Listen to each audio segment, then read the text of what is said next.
Fish with you, along with Kelly Stavis, Marty Snyder, Dave Burns, and the Peacock Pit Box will be back a little later as well with Chris Devota, Dale Earnhardt Jr. and Steve Letarte. Let's race it to the end. Less than 2 hours to go, Cal, and this race has been riveting. It really has. We just saw a change of position there inside of Jordan Taylor there. But watch this, close course through traffic. Jordan trying to thread the needle there, tries to give his competitor as much room at the inside and almost gets up into the side of the LMP2 machine. But good, clean, hard racing, a lot of respect shown today. Saw what was happening there and gave some room. That was Don Yount in the Performance Tech Motorsport Orica LMP2 prototype. Meanwhile, Kamui Kobayashi leads by just under 30 seconds. Ben Hanley leads in LMP2. Earl Bamber leads GTLM, and Marco Mappelli for Magnus GRT leads in GT Daytona. Let's check in with Kelly Stavis. Kel? And if it has been thrilling throughout this race in the GTLM category, John Edwards just got out of a triple stint in the number 24 team. Tier manufacturers and teams executing to perfection.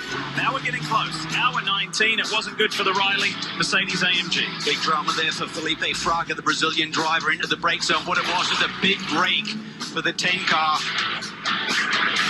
Look at the lights, look at the lights. They turn red, and Ryan Briscoe blows through the red. He didn't catch it, and team owner Wayne Taylor was frustrated, to say the least.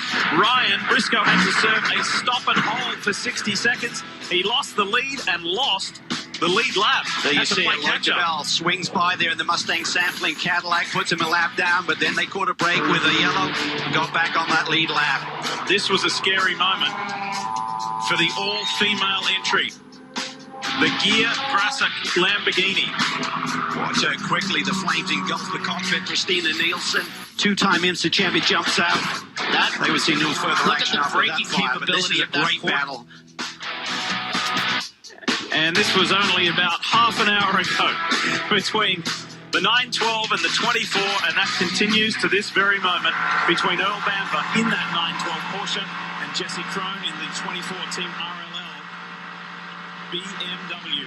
The sister car is on the road. That's the 911, and Marty's there. Hour and 25 left. 911. Nick Tandy, who was on the pole for this race, comes to pit road. They will have to stop again. They cannot make it to the end from here. But Tandy has been spectacular behind the wheel, trying to really catch his teammate, Earl Bamber, who's been up front for much of the day.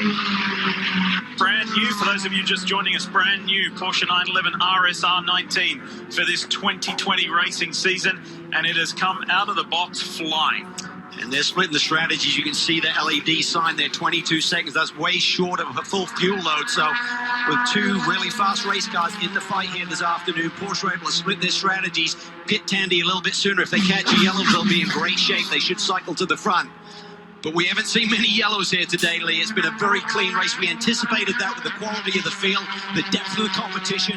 We expected a fast race, and we're seeing a record pace. Think about the level of excitement, Cal, of what's on the line. Just take the BMW out of the equation for the moment. Talk about the two Porsches and the 6 drivers that compete. Only one of them has ever won the Rolex 24, and that's Nick Tandy. There are 5 drivers just so anxious, so eager, so determined to win this legendary event. Now, in the middle of the Porsche sandwich, and it has been for so long in this race, is the Team RLL BMW. RLL, Rahal, Letterman, Lanigan. Let's hear from Bobby. And it has been back and forth between Bobby's BMW and the Porsche for hours now. All right, right now the Porsche has the edge. What do you want to see out of Jesse Krohn for this next hour and 23 minutes? Well, you know, everybody knows you get through the night and then you start racing here. And in the last 2 hours especially, Porsche's got a lot of pace right now.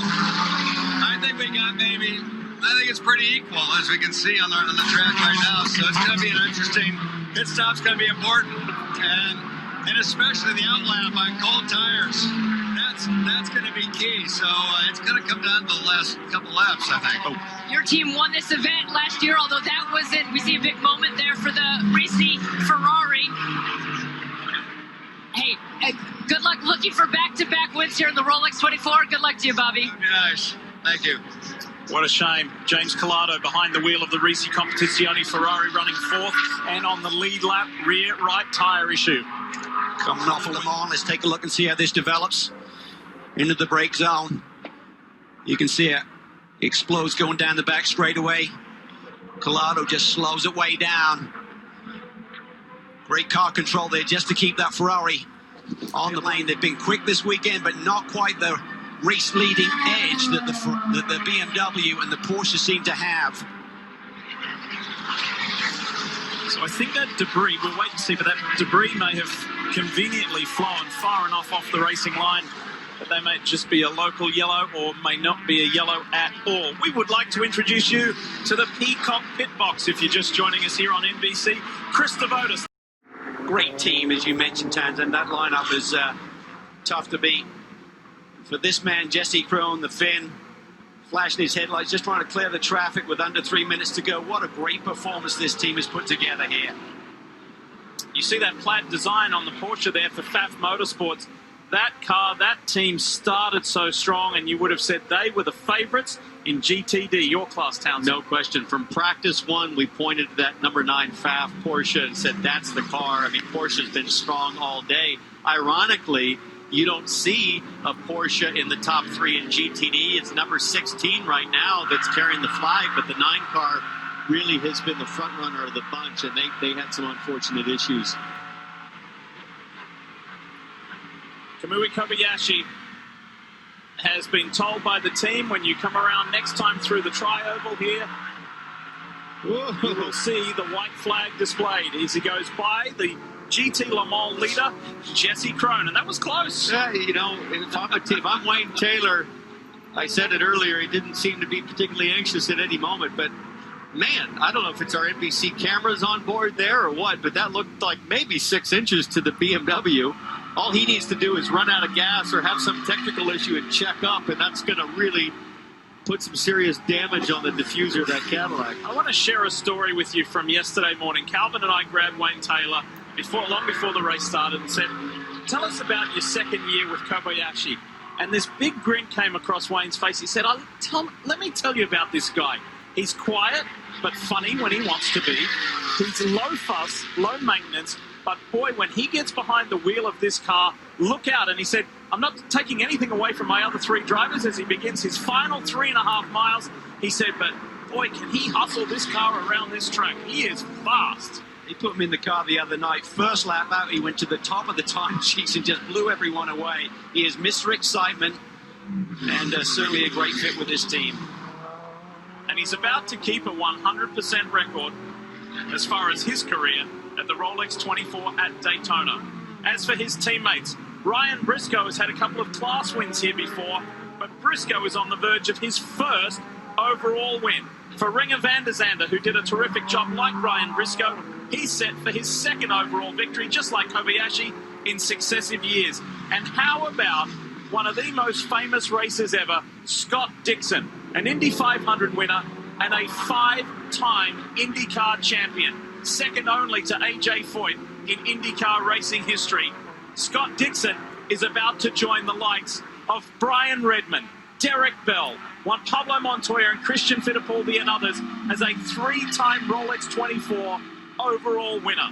I love that shot on the final lap. Where else in the world would you find Kamui Kobayashi and Kyle Busch sharing the same piece of asphalt? Daytona 24, there's no place else like it. And that's why it's called Daytona International Speedway. That's what Bill Francina wanted. Coming through NASCAR 3 and 4 for the final time. Yes, he has done it again. Wayne Taylor's done it again. His drivers have done it again. And Cadillac's done it again. Kamui Kobayashi and Wayne Taylor Racing win the Rolex 24 at Daytona for 2020. There's the man behind the name. He's done it. And so too has Bobby Rahal's guys. Jesse Krohn wins GT Le Mans. John Edwards, Augusto Farfus and Chaz Mostert. What a quartet they've formed. And BMW gets back-to-back victories in GTLM. Superb performance. There's Ringer van der Zande, Scott Dixon, Ryan Briscoe, they're all there. Shelley Taylor, Wayne's wife. It is celebration at the Konica Minolta team for yet another overall victory. For Dragon Speed, Elton Julian and his squad. It is back-to-back victories. There's a familiar theme running through this year's Rolex 24 in the LMP2 class. The Stars and Stripes, the Evel Knievel themed car. It has done it again. Awesome performance from a completely new driving squad to last year. And one more class left, that is GT Daytona, and Paul Miller Racing will do it. A phenomenal performance from Madison Snow, Brian Sellers, Corey Lewis, and Andrea Caldarelli brings it across the line for a Lamborghini win, and Paul Miller can finally celebrate victory at Daytona in the Rolex 24. But let's go to the overall winners with Dave Burns.